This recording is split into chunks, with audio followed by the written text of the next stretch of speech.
19 ছেপ্টেম্বৰ 2025 চনত এনেকুৱা এটা ঘটনা ঘটিল আমাৰ লগত, আমাৰ প্ৰত্যেকৰ লগত, আমাৰ লগত, গোটেই সাংবাদিক বন্ধুখিনিৰ লগত। আমি হয়তো একে জেগাতে স্তব্ধ হৈ ৰ'লোঁ।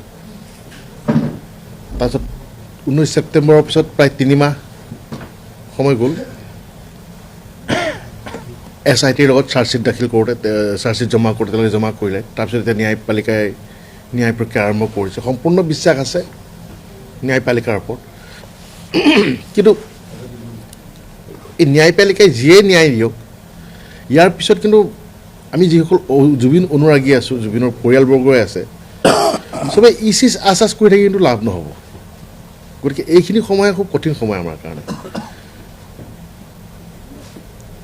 মাননীয় মুখ্যমন্ত্ৰী মহোদয়ে জুবিন গাৰ্গ নাইকিয়া হোৱাৰ কেইদিনমানৰ পিছতে কৈছিলে যে এইটো এটা হত্যাকাণ্ড। গতিকে তেওঁ নিশ্চয় কিবা নহয় কিবা প্ৰমাণ হয়তো তেওঁৰ হাতত আছিলে, সেইকাৰণে তেওঁ কৈছিলে হত্যাকাণ্ড। আৰু তাৰ বাহিৰে যিবোৰ ভিডিঅ' সেইখিনি সময়ত সামাজিক মাধ্যমৰ থ্ৰুদিয়ে হওক বা ইলেক্ট্ৰনিক মাধ্যমৰ থ্ৰুদিয়ে হওক, আমি যিবোৰ ভিডিঅ' দেখিছিলোঁ 19 তাৰিখৰ সেই ঘটনাখিনিও ক'ৰবাত নহয় ক'ৰবাত আমাক সন্দেহৰ লৈ গৈছিল যে ক'ৰবাত নহয় ক'ৰবাত এটা ডাঙৰ গণ্ডগোল হৈছে জুবিন গাৰ্গৰ লগত। আৰু সেইকাৰণে হয়তো আজিলৈকে, আজি 111 দিন হ'ল, 111 দিনে অসমবাসীয়ে কান্দি আছে, আমিও কান্দি আছোঁ। তেওঁৰ ন্যায় এতিয়ালৈকে পোৱা নাই। আজিলৈকে আচৰিত কথা হৈছিলনো কি সেইটোৱে নাজানো। আৰু আটাইতকৈ ডাঙৰ কথা আপোনালোকে মন কৰিছে নাই নাজানো, এটা কথা সঁচাকৈ মন কৰকচোন, 19 ছেপ্টেম্বৰত তেওঁ আমাৰ মাজৰ পৰা নোহোৱা হ'ল, কিন্তু সময়টো জানো কোনোবাই জানে? কোনোবাই জানে নেকি? মোক কওক, 19 ছেপ্টেম্বৰে কেইটা বজাত প্ৰত্যেকজন মানুহৰ জন্ম মৃত্যু বিবাহ সময় থাকে? জুবিন গাৰ্গৰ জন্মৰ সময় জানো, বিবাহৰ সময় জানো, জুবিন গাৰ্গৰ মৃত্যু হোৱাৰ দিনটোৰ কথা জানো, কিন্তু সময়টো কোনোবাই জানে নেকি? কোনোবাই কওক, জানে নেকি সময়টো? ইমান অন্ধকাৰত আমি সোমাই আছোঁ, জুবিন গাৰ্গৰ মৃত্যুৰ সময়টোৱে জানা নাই আজিলৈকে। আমি কেইটা বজাতনো আমি আমাৰ হীৰা আমঠুজনক, আমি সত্তাজনক হেৰুৱালোঁ, সেই সময়খনেই জনা নাই। কেইটা বজাত 19 তাৰিখে কেইটা বজাত, ছিংগাপুৰৰ সময়মতে কেইটা বজাত, ভাৰতীয় সময়মতে কেইটা বজাত আমি জুবিন গাৰ্গক হেৰুৱালোঁ, আজিলৈকে সেইটোৱে নাজানো। তেনেকুৱা এটা দুধুৰ মুধুৰত আছোঁ। তথাপি বিশ্বাস আছে যে ন্যায় পাম। কিন্তু এতিয়া যদি ক'ৰবাত দেখিছোঁ যে অলপ দুৰ্বল হৈ আছে, সেয়া সবল কৰিব লাগে। যিটো পাব্লিক প্ৰচিকিউটৰ টীম, সেই টীমটো ষ্ট্ৰং হ'ব লাগে। কাৰণ তেওঁলোকক শত্ৰুপক্ষ বুলিয়ে ধৰিছোঁ। শত্ৰুপক্ষই যুঁজা চলাইছে তেওঁলোক বাচি যাবলৈ। আৰু ভিডিঅ' যোগেৰে হওক, সাংবাদিক মাধ্যমৰ থ্ৰুদিয়ে হওক, আমি যিখিনি গম পাইছিলোঁ, আমাৰ চকুত কিন্তু তেওঁলোক দোষী, অসমৰ ৰাইজৰ চকুত দোষী, অসমৰ প্ৰত্যেকজন নাগৰিকৰ সন্মুখত তেওঁলোক দোষী। গতিকে দোষীয়ে শাস্তি পাব লাগিব। তাৰ বাবে আমি যিমান ধৰণে যুঁজিব লাগে, আমি সকলোৱে, ফিল্ম ফ্ৰেটাৰ্নিটিয়ে, music association, Zubeen Garg fan club, অসমৰ ৰাইজ, সকলোৱে আমি যুঁজি যাম। এই যুঁজখনত আমি এতিয়া পিছ হুহুকি নাযাওঁ। গতিকে মুখ্যমন্ত্ৰী মহোদয়ক এটাই অনুৰোধ, যিটো আমাৰ উকিলৰ টীমটো যি ষ্ট্ৰং কৰিব লাগে, সেইটো ষ্ট্ৰং হওক, যাতে ভালকৈ আমি যুঁজখন দিব পাৰোঁ। দোষী যাতে কোনোপধ্যে সাৰি যাব নোৱাৰে, সেই কথা। আৰু জাষ্টিছ ফৰ জুবিন, যেতিয়ালৈকে জুবিনৰ ন্যায় নাপাওঁ তেতিয়ালৈকে চলিয়ে থাকিব জাষ্টিছ ফৰ জুবিন। আৰু জুবিনৰ ন্যায় বিচৰাটো, জুবিনে ন্যায় পোৱাটো, সেইটো হৈছে আমাৰ কাম্য, পাবই লাগিব। আৰু আমি জানিব লাগিব জুবিন গাৰ্গৰ লগত কি হ'ল, আৰু আটাইতকৈ ডাঙৰ কথা কোনটো সময়ত, আমিতো ক'ৰবাত লিখিব লাগিব ন কেতিয়াবা। 19 ছেপ্টেম্বৰ 2025 জুবিন গাৰ্গ নোহোৱা হ'ল, সেনেকৈ লিখি থ'লে নহ'ব। সেই সময়টো আমাক লাগিব। আৰু সেই সময়টো তেতিয়াহে গম পাম যে আচলতে সেইদিনা হৈছিল কি। আৰু হৈছিল কি সেই চবেই জানো, যে সেই তাত থকা 16জন অসমীয়া মানুহে জানে। কিন্তু ইয়াত থকা তেওঁলোকে তাৰ পৰাই কৈ থাকিলে নহ'ব। তেওঁলোককো বিচাৰৰ অধীনলৈ আনিব লাগিব। তেওঁলোকে চব জানে, সকলোৱে জানে। আমি সকলোৱে যিমানখিনি ভিডিঅ' দেখিছোঁ, পঢ়িছোঁ, মেলিছোঁ, আপোনালোকে সকলোৱে যদি মন কৰে জানিব যে জুবিন গাৰ্গৰ 18 তাৰিখৰ পৰা সেই নিশাৰ তেওঁ যে গান গাই পেলাই যে পঠিয়াইছিল, সেই সময়ৰ পৰা যে সময়বিলাক যদি মিলাই যাওঁ, গোটেই জুবিন গাৰ্গৰ ঘটনাত 2 ঘণ্টা মিচিং হৈ আছে। ছিংগাপুৰ টাইম মতে আৰু আমাৰ ইণ্ডিয়ান টাইম মতে 2 ঘণ্টা মিচিং হৈ আছে। সেইটো ডাঙৰ কথা। সেই 2 ঘণ্টাত কি হৈছিল কিন্তু আমি একো নাজানো। আৰু হয়তো সেই 2 ঘণ্টাৰ ভিতৰতে কোনোবা এটা সময় হয়তো এনেকুৱা থাকিব নেকি, যিটো সময়ত জুবিন গাৰ্গে প্ৰাণ ত্যাগ কৰিছিলে। সেই সময়খিনিও আমি নাজানো। গতিকে সেই 2 ঘণ্টাটোৱেই কি হৈছিল আমি নাজানো। গতিকে সেইখিনি জনাৰ আমাৰ অধিকাৰ আছে। গতিকে আপোনালোকৰ আজি ছেপ্টেম্বৰৰ পৰা আজিলৈকে অহৰহ আপোনালোকে সহায় কৰি আহিছে জুবিন গাৰ্গৰ ন্যায় ক্ষেত্ৰত, এতিয়াও সহায় কৰি যাব।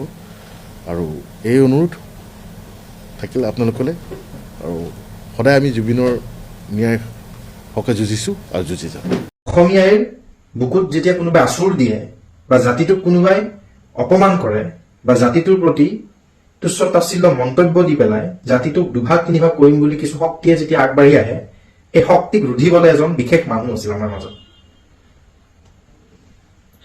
আইৰ চকুলো মুচিবলৈ সেই গানৰ ছন্দে ছন্দে বা বলিষ্ঠ কণ্ঠৰে বা ব্যক্তিত্বৰে বা তেখেতৰ সৃষ্টিৰে আচলতে সকাহ দিছিলে প্ৰত্যেকজন থলগুৰি ৰাইজৰ সেই অন্তৰখনক। কিমান যে মৰমৰ আছিল তেখেত। যদিও নিজৰ তেজৰ সম্পৰ্ক নাই, বহু আই মাতৃয়ে নিজৰ সন্তান বুলি অনুভৱ কৰিছিল, ভাবিছিল, সপোনত দেখিছিল, বাস্তৱত চুই চাবলৈ আচলতে বৰ হেঁপাহ আছিল।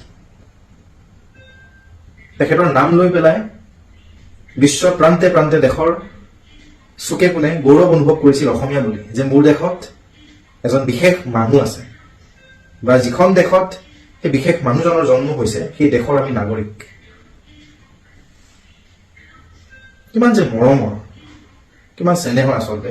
অসমীয়াৰ সৰ্বকালৰ সৰ্বশ্ৰেষ্ঠ পুত্ৰজন আছিল তেওঁ। সকলোৱে কৈ আছে জাষ্টিছ ফৰ জুবিন গাৰ্গ। আমি লিখি আছো, আপুনি লিখি আছে। প্ৰকৃত জুবিন অনুৰাগীয়ে আজীৱন লিখি হয়তো যাব। ৰাতিপুৱা উঠাৰ পৰা নিশা সেই শোৱাৰ সেই সময়খিনিলৈকে প্ৰত্যেকটো ছেকেণ্ডত যেন আমি জুবিন গাৰ্গক অনুভৱ কৰোঁ।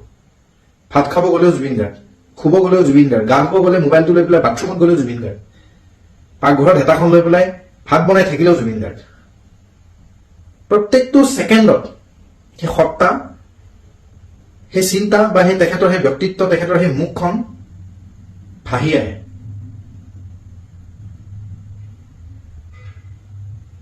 ডাঙৰ দায়িত্ব কিন্তু এতিয়া কোনে দায়িত্ব পালন কৰিব নতুনকে ক'ব নালাগে।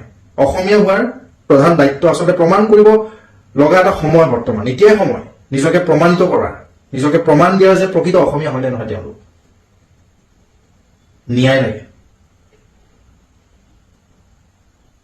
অসমৰ ইতিহাসত সৰ্বকালৰ কঠোৰতকৈ কঠোৰ যাতে সেই কাল্পিতবোৰে শাস্তি পায়, আমি সেইটো বিচাৰো। বহু অসমীয়া আচলতে আমি সেই আইনী ভাষা আমি বুজি নাপাওঁ, আইনী প্ৰক্ৰিয়াৰ মেৰপাক আমি অনুভৱ বা আমি বুজি পোৱা সেইখিনি শক্তি আমাৰ নাই, সাধাৰণ লোক আমি। কিন্তু এটাই বুজি পাওঁ, আমাক ন্যায় লাগে। এটাই বুজি পাওঁ, জুবিন দাক হত্যা কৰা হয়। চকুৰ আগত যেন আমি হত্যাকাৰী কেইজনক সদায় দেখি আছো, দেখিও যেন আমি তেওঁলোকে শাস্তি পোৱাটো দেখা নাই, দেখিও যেন আমি হাতকেইখন আমাৰ বন্ধা, দেখিও যেন আমি একো কৰিব পৰা নাই। কাৰণ আমি আশাত আছো, বিশ্বাস আছে আইনী প্ৰক্ৰিয়াক, বিশ্বাস আছে সেই গুণীজ্ঞানী ব্যক্তিসকলৰ ওপৰত। যিজন মানুহে নিজকে কৈছিলে মই আধা বাঙালী, অৰ্থাৎ তেখেত নিজকে 50% আধা সংখ্যা তেখেতে বঙালী বুলি নিজকে পৰিচয় দি পেলাই আচলতে খুব ভাল পাইছিলে। কলিকতাত যেতিয়া অনুষ্ঠান পৰিৱেশন কৰিবলৈ যায় বা আমি যাওঁ, আমাদেৰ জুবিন গাৰ্গ বুলি কয়, আমাদেৰ দাদা। কিন্তু সেই কলিকতাৰ পৰাই উকিল আহি হেনো উকালতি কৰিবলৈ সাজু হৈছে। প্ৰমাণ কৰিব বিচাৰিছে তেওঁলোক নিৰ্দোষী বুলি, প্ৰমাণ কৰিব বিচাৰিছে তেওঁলোকে একো ভুলেই কৰা নাই বুলি, প্ৰমাণ কৰিবলৈ বিচাৰিছে তেওঁলোক মুক্ত আকাশৰ তলত জীয়াই থাকিবলৈ অধিকাৰ আছে বোলে। প্ৰমাণ কৰিবলৈ ওলাইছে তেওঁলোকে ছিংগাপুৰত একো ভুলেই কৰা নাই হেনো। কিমান শক্তিশালী নিজকে কৰিবলৈ প্ৰস্তুত তেওঁলোক। বাৰে বাৰে কৈ আছো, আমাৰ এয়াই সময় নিজকে অসমীয়া বুলি প্ৰমাণ কৰা। অসমত জুবিন গাৰ্গৰ ন্যায়কে আন একো গুৰুত্বপূৰ্ণ বিষয় নহয় বৰ্তমান প্ৰেক্ষাপটত। যেতিয়ালৈকে জুবিন দাই ন্যায় নাপায়, কোনো অসমীয়াই, কোনো প্ৰকৃত অসমীয়াই শান্তিত আচলতে জীয়াই থাকিব নোৱাৰে। কৰ্মও কৰিব, মই জানো, পঢ়িব, নিজৰ নিজৰ জীৱনত, ব্যক্তিগত জীৱনত তেওঁলোকে খুব ধুনীয়াকে আদৰ্শেৰে কৰ্ম কৰিবলৈ যাব, ঘৰখন চলাব। কিন্তু প্ৰত্যেকটো ছেকেণ্ডত তেওঁলোকৰ মনলৈ এটা প্ৰশ্ন বাৰে বাৰে আহে, জুবিন দাই ন্যায় কেতিয়া পাব। ৰাতিপুৱাৰ পৰা ৰাতিলৈকে যেতিয়া আমি কাম কৰো, ঘৰখন চলাওঁ, নিজে চলো, সমাজখনৰ আচলতে ভাল চিন্তা কৰি পেলাই আগবাঢ়ি থাকো বা আগুৱাই যাওঁ, অনবৰত এটাই প্ৰশ্ন, জুবিন দাই ন্যায় পাবনে। বহুজনৰ সপোনত যেন জুবিন দা আহি পেলাই কৈছে মোক ন্যায় দে। বহুজনৰ সপোনত জুবিন দাই আহি যেন সুধিছে মই ন্যায় পামনে। হেজাৰ হেজাৰ জনগণৰ মনৰ প্ৰশ্ন, জুবিন দাই কেতিয়া ন্যায় পাব। কাকনো সুধিব তেওঁলোকে, নিজকে সোধে আচলতে। ঘৰখনৰ লগত ঘৰখনৰ সেই পৰিয়ালৰ লগত সন্ধিয়া চাহ খাবলৈ বহা সেই টেবুলখনত তেওঁলোকৰ সেই আলোচনা। নিশা যেতিয়া শুবলৈ যায় আত্মীয়জনৰ লগত সেই আলোচনা, জুবিন দাই ন্যায় পাবনে? ৰাতিপুৱা যেতিয়া বজাৰলৈ যায় সেই চব্জি বেপাৰীজনৰ লগত একেটাই কথা আলোচনা, ঐ জুবিন দাই ন্যায় পালেনে? কেতিয়া পাবনে দাদা? এটা প্ৰশ্ন বুধক, আমাক এটা উত্তৰ লাগে, আমি উত্তৰ নাই পোৱা। কিন্তু সৰ্বকালৰ সৰ্বশ্ৰেষ্ঠ মুখ্যমন্ত্ৰী মামা বুলি আমি সম্বোধন কৰো, শ্ৰদ্ধা কৰো, ভক্তি কৰো। এয়াই সময় কিন্তু আপোনাৰ এনেকুৱা এটা টিম ভাৰতৰ সুপ্ৰিম কোৰ্টৰ পৰা এনেকুৱা কিছু এডভোকেট আনক, ভাৰতৰ সাংঘাতিক আগশাৰীৰ এডভোকেটসকলক লৈ আহি পেলাই এটা টিম বনাওক, অসমৰ ভালৰ ভাল এডভোকেটৰ লগত আলোচনা কৰক, এটা এনেকুৱা টিম বনাওক যোন দোষী যেনেকুৱাই নহওক কিয়, তেওঁলোক যিমান শক্তিশালী নহওক কিয়, জুবিন গাৰ্গতকৈ শক্তিশালী তেওঁলোক নহয়। কিন্তু অতি শীঘ্ৰে আমাক ন্যায় দিয়ক। প্ৰত্যেকটো কালপিতে বোলে নিজৰ নিজৰ এডভোকেট লৈ পেলাই সাজু, শুনিবলৈ পাইছো, দেখিবলৈ পাইছো। কিন্তু প্ৰমাণ কৰক আমি কিমান শক্তিশালী, আপোনালোক কিমান শক্তিশালী। এয়াই সময় প্ৰকৃত অসমীয়া হিচাপে নিজক প্ৰমাণ দিয়াৰ। আজি মই কাকো খুব উজৰা নাই, কাকো গালি পাৰা নাই। অসমীয়াৰ দায়িত্ব কি সেইটোহে মই বুজাইছো। যিদৰে শৰাইঘাট ৰণত লাচিতে নিজৰ দেশখন বচাইছিলে, এইখন মই শৰাইঘাট ৰণৰ লগত আচলতে আজি তুলনা কৰিছো। আমি জিকিব লাগিব। এখন শৰাইঘাট ৰণতকৈও যেন আৰু বেছি শক্তিশালী আৰু গুৰুত্বপূৰ্ণ ৰণ। এই ৰণত কিন্তু জুবিন দাই ন্যায় পাব লাগিব। আৰু জুবিন দাই ন্যায় পালে অসমবাসীয়ে ন্যায় পাব, অসমীয়াই ন্যায় পাব, আমাৰ জাতিয়ে ন্যায় পাব।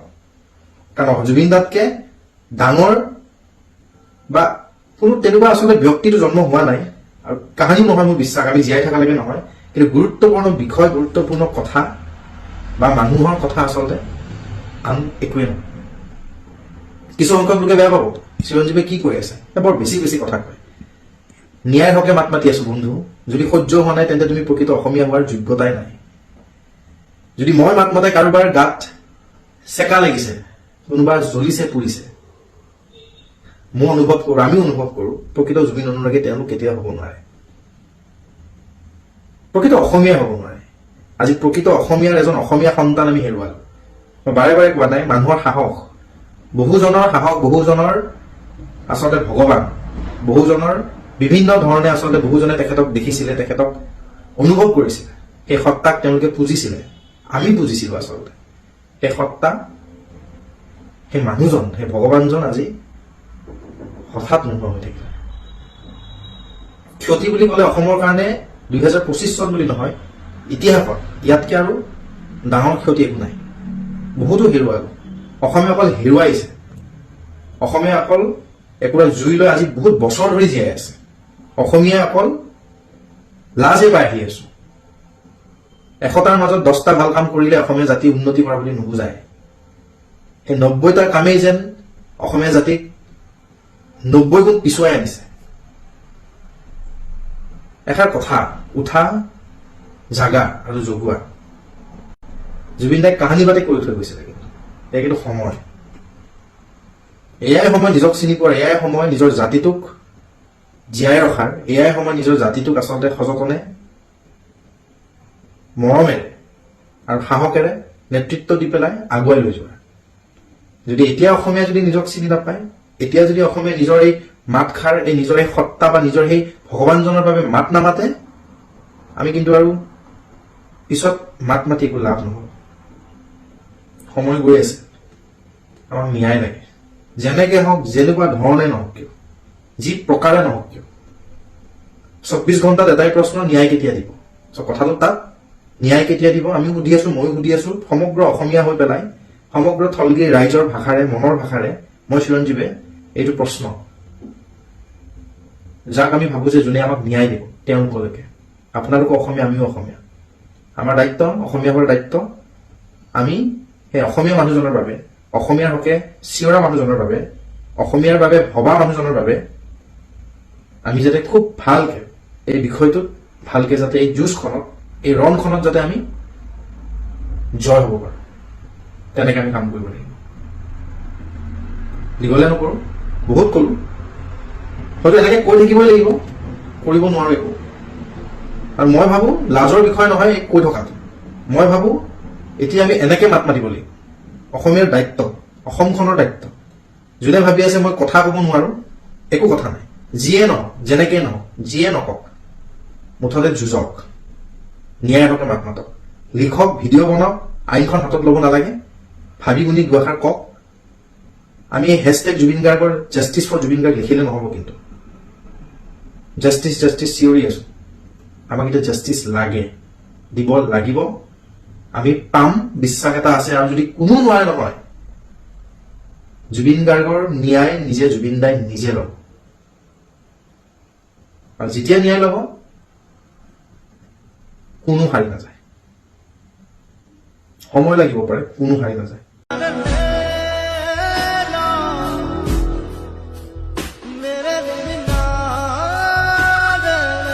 असम की मिट्टी आपकी गूंज अभी जगी है, सिंगापुर की लहरों में सितारा हमने खोया है। कुत्तों ने खा गए आपकी मेहनत का ताज, किला हरामी लोगों ने छीन ली हमसे आपकी आवाज। हर वीडियो और तस्वीर में आपकी लाचारी है, अब सच को दबाना किसी के बस की बात नहीं है।